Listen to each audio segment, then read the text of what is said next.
who is always in a place of well-being, and you, who you are being here in this physical time-space reality.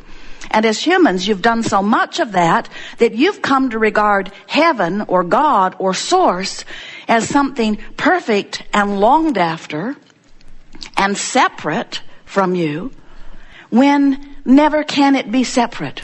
You can pinch yourself off pretty good from it, but never can it be separate. The source within you holds you in sight always, never lets you down, never is not aware of you, never is not flowing to you. But the source that is really you will not adjust its vibration from one of well-being to one of not well-being in order to be in your vibrational vicinity. That's your work. And that's why we call this the art of allowing, the art of figuring out where I am vibrationally in any moment in time and deliberately tuning my tuner, adjusting my vibration into the vicinity of the source within me. So it works like this. You are and were source energy before you were born. You made the decision to send a part of that consciousness forth into this body. In this body, in this personality, you explore contrast. You know what you don't want. You know what you do want. And when those conclusions or determinations are made, even if you don't speak them out loud, they happen all day, every day. You send this rocket or request of improvement forward, which the larger part of you immediately not just answers, not just hears, not just responds to, but literally becomes. When you're sick and you ask for wellness, the non-physical part of you is weller than ever. When you have not enough clarity, when you are in a state of confusion and you long for clarity, the larger part of you becomes clearer about the subject over which you are confused. It's just the way that it is. When you ask, it is always given immediately every single time.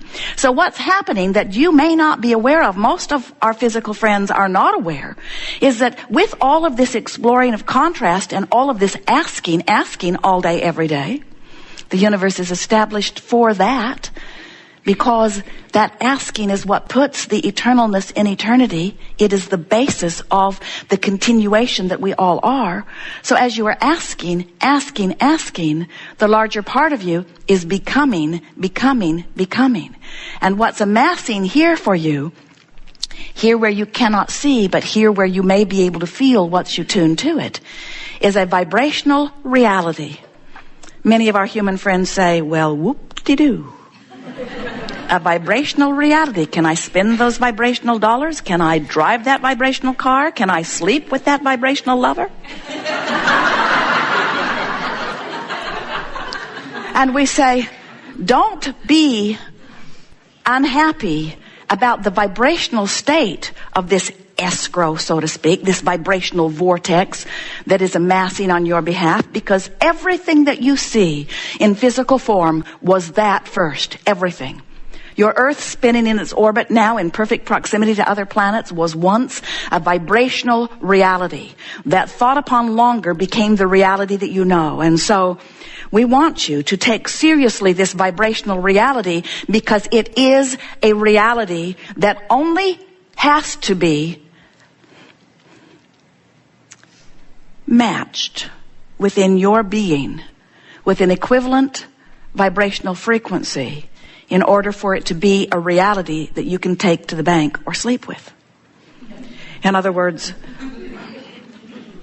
when you become a vibrational match to what's in your vibrational reality, it manifests. And here's the picture that we would like you to hold of this. So, here you are in your physical body, exploring, knowing what you don't want, knowing what you do want, and throwing all of the best of all of it into your vibrational reality. Now, law of attraction, you've been hearing about law of attraction. Law of attraction is the universal law that manages all vibrational frequencies. Law of attraction says the frequencies have to match up. That which is likened to itself is drawn. So law of attraction is responding to this vibrational escrow that is accumulated. In other words, who you really are, the larger part of you, the part of you that is expanded because of the contrast that you just lived, that larger part of you stands as a point of consciousness, and law of attraction is responding to it. So a vortex of all things necessary for the completion of all things asked for by you is in the process of becoming. And from your standpoint, it becomes instantaneously. In other words, if you could get a glimpse into that escrow, you could see that each and everything that you've asked for and every small and not small amendment that you've put there has already vibrationally amassed. So what's happening is, law of attraction. We love these words that we're about to give to you. Hear them. Law of attraction is calling unto this center, unto this vortex of creation, all cooperative components. So you know that lover you asked for? Already there. You know that veritable fortune you've been looking for? You've been asking for it a little bit at a time, like a new blouse, like a new car, like a better house, like more security. You've been asking for it. It's amassed. It's already there. All cooperative components have been assembled vibrationally already.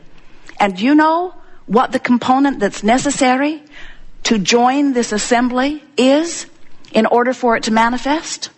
You.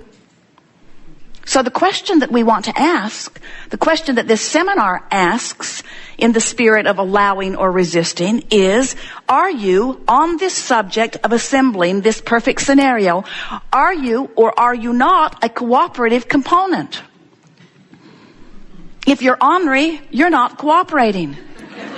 Never had enough, don't like having enough. Join the online chat group. We'll complain together.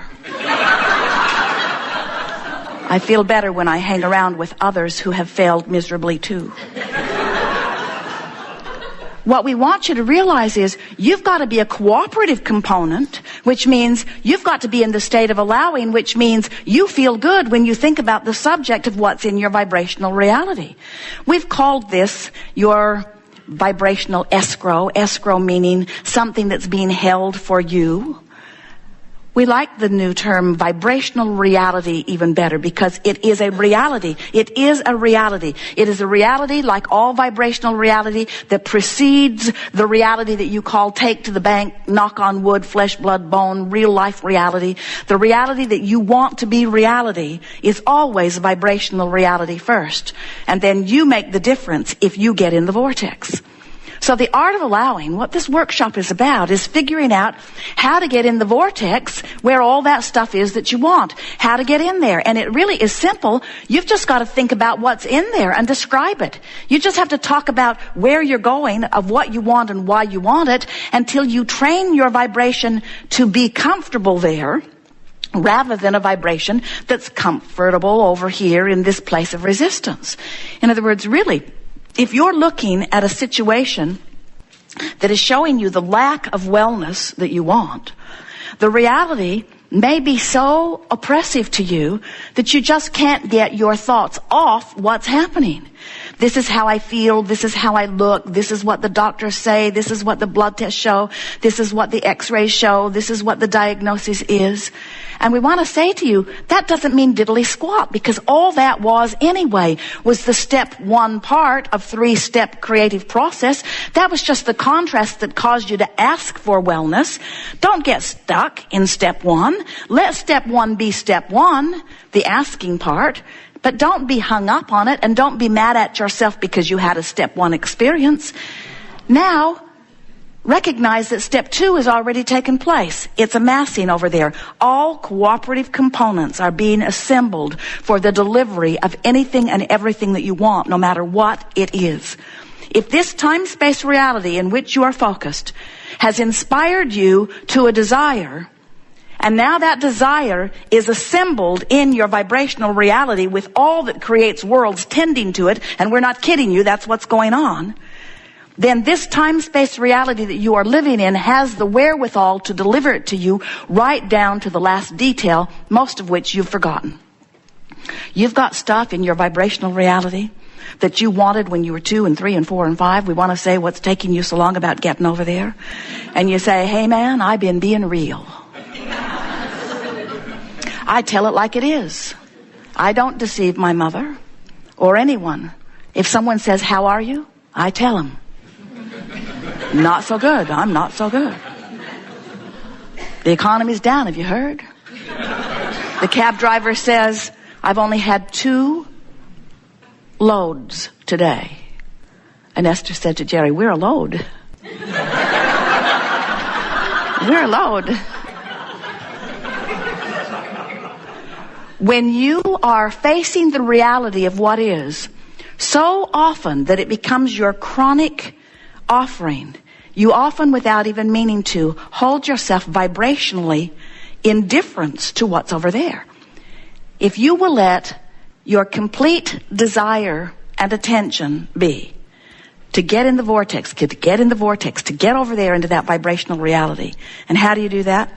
By talking about what's there, by talking about why you want it, by imagining being there, by just reaching for thoughts that feel a little better to where you are. Now, we want to say to you, in fairness to all that you are, if you've been beating the drum over here in the absence of something wanted, it doesn't matter how often or how long you listen to us crowing about and trying to inspire you over here to this vibrational reality. You cannot make the jump all at once. You can't go from I don't have enough to everything's perfect in my world. It's illogical. And the words don't matter. It's the vibrational basis that matters. You can't fake it. You can't make it up. So don't try to make the trip from wherever you stand regarding whatever you want all at once over there into your vibrational reality. Just move in that direction and you will feel ease within you. You feel an improved emotion when you move in that direction, and you feel a worse emotion when you move in opposition. So just move in the direction of this vibrational reality that is calling you with everything it's got. It is vibrationally encoded with every component that you put there. That's why it calls you so hard. When life causes you to put something into this vibrational reality, which means, here's the terminology that we really want you to remember. When your life causes you to become this, and you don't move in the direction of what you've become, you don't feel good.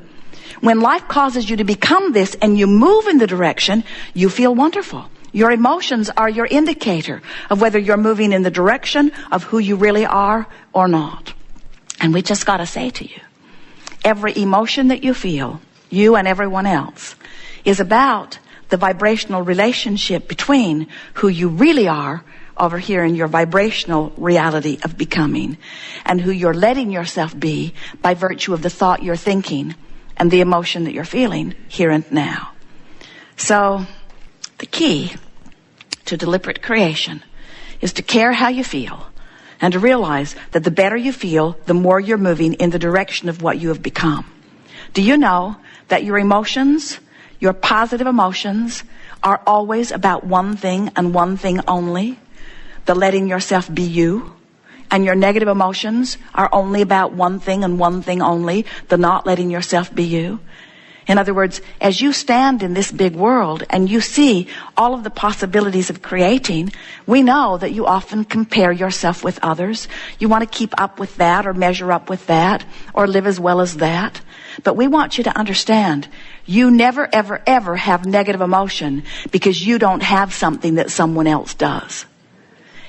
If it's not in your vibrational reality, you're not having an emotional response to it. So it's possible that someone has inspired you to put something in your vibrational reality.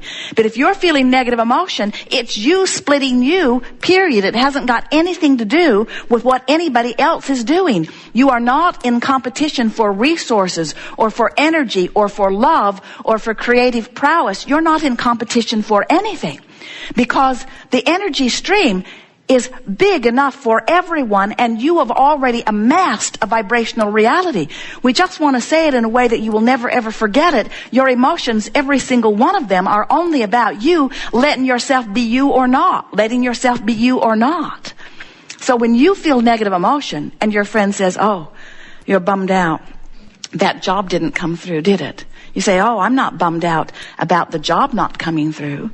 This negative emotion that I feel is because I'm using thoughts. I'm thinking thoughts that are holding me apart from who I really am. Thoughts about what? Thoughts about not getting the job. But just the same, this negative emotion isn't because I didn't get the job. This negative emotion is because I'm not thinking the thoughts that the source within me is thinking. Can you hear the distinction? So often, you think if you just had a better situation to focus upon, you'd feel better. And we don't disagree with that. Jerry and Esther sit and look out the window at that magnificent ocean. You can't look at that and not feel good.